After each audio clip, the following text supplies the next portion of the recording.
വഖഫ് നിയമത്തിനെതിരായ ഹർജികൾ ഇന്ന് വീണ്ടും സുപ്രീം കോടതിയിൽ. വാദം തുടരും. ഇടക്കാല ഉത്തരവിന് സാധ്യത. ഹർജികൾ പരിഗണിക്കുക ഉച്ചയ്ക്ക് ശേഷം.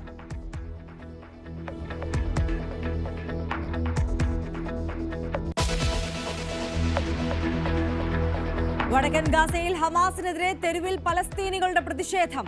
ആക്രമണം നിർത്തണമെന്ന് ബാനറുകൾ. സ്വതന്ത്രമായി ജീവിക്കണമെന്ന് മുദ്രാവാക്യം. ഹമാസിനെ പിന്തുണച്ചവർക്കെതിരെ അമേരിക്കൻ ഭരണകൂടം. വിദേശ വിദ്യാർത്ഥികളുടെ വീസ റദ്ദാക്കി.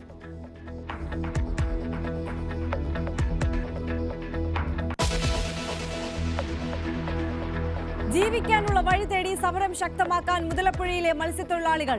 മന്ത്രി മുന്നോട്ട് വെച്ച നിർദ്ദേശങ്ങളോട് പൂർണ്ണ യോജിപ്പില്ല. പൊഴി മുറിക്കണമെന്ന സർക്കാർ ആവശ്യവും തള്ളി.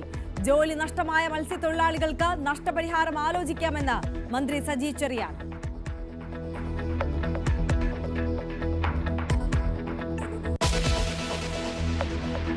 വെള്ളാപ്പള്ളി സാർ എടുത്തിട്ടുള്ള നിലപാടുകളിൽ ഇടതുപക്ഷത്തിന് വിരുദ്ധമായ നിലപാടുകൾ വളരെ കുറവാണ്. അപ്പം 100 കാര്യങ്ങൾ അദ്ദേഹം പറയുമ്പോൾ ഒരു 30 കാര്യങ്ങൾ ചിലപ്പോൾ എതിര് കാണും, പക്ഷേ ഭൂരിപക്ഷം അനുകൂലമാണ്. മുഖ്യമന്ത്രിക്ക് പിന്നാലെ വെള്ളാപ്പള്ളിയെ ശരിവെച്ച മന്ത്രി സജി ചെറിയാനും.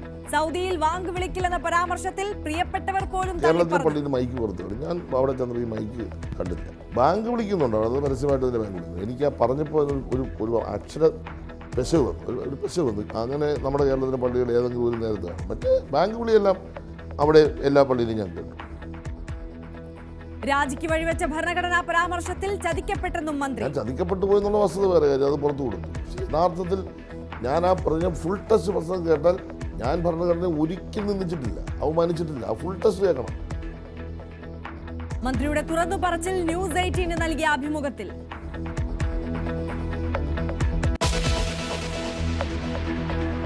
സിനിമാ സെറ്റിലെ ലഹരി. നടനെതിരായ നടി വിൻസി അലോഷ്യസിന്റെ പരാതിയിൽ വിവരം തേടി എക്സൈസ്. തെളിവ് കിട്ടിയാൽ കേസെടുക്കാൻ തീരുമാനം.